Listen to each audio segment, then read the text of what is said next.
ಇವತ್ತು ಮತದಾನ ಮಾಡಿದ್ರಿ. ನಿಮ್ಮ JDS ಶಾಸಕರು ಹೋಗಿನ ಮುಂಚೆನೇ ಹೋಗಿ ಮತದಾನ ಮಾಡಿದ್ರಿ. ನನಗೆ ಹುಷಾರಿಲ್ಲ, 3 ದಿವಸದಿಂದ ಬೇಯಿಸುವುದು, ಆ್ಯಂಟಿಬಯೋಟಿಕ್ ಮಾತ್ರ ತಗೊಂಡು ರಾತ್ರಿ ಮಲಗಿದ್ದು, ಬೆಳಿಗ್ಗೆ ಎದ್ದೆ ಓಟ್ ಹಾಕ್ತೆ ಬಂದೆ. ಅಂತ ಬೇರೆ ಏನಿದೆ? ನಿಮ್ಮ ಪಕ್ಷದಲ್ಲಿ ಒಂದಷ್ಟು ಜನ ನೀವು ಅಡ್ಡ ಮತದಾನ ಹಾಕಿದ್ದಾರೆ, ಅವರು ಕಾಂಗ್ರೆಸ್ನ ಪರವಾಗಿ ಓಟ್ ಹಾಕಿದ್ದಾರೆ ಅನ್ನೋದು ಒಂದಷ್ಟು ಮಾಹಿತಿ ಸರ್. ಅವ್ರು ಯಾರು ಹೇಳಿದ್ದಾರೆ ಅದೆಲ್ಲ ಸಾಬೀತು ಮಾಡ್ಯಾರ. ಅವೆಲ್ಲವೂ ಕೂಡ ನಮ್ಮ ಮತದಾನ ಒಂದು ಅವ್ರ ಆತ್ಮಸಾಕ್ಷಿಗೆ ಅನುಗುಣವಾಗಿ ಮಾಡ್ತಕ್ಕಂಥ ಒಂದು ಮತದಾನ.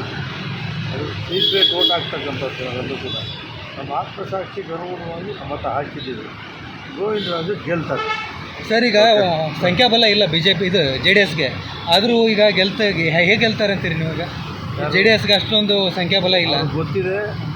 ನಮ್ಮ ಕೇಂದ್ರ ಸಚಿವರು ಕುಮಾರಸ್ವಾಮಿ ಅವರು ಹೆಂಗೆ ಎಲೆಕ್ಷನಲ್ಲಿ ಗೆಲ್ಲಬೇಕು ಅಂತಕ್ಕಂಥದ್ದು ಗೊತ್ತಿದೆ. ಆದ್ದರಿಂದ ಗೋವಿಂದರಾಜು ಅವರು ಗೆಲ್ತಾರೆ.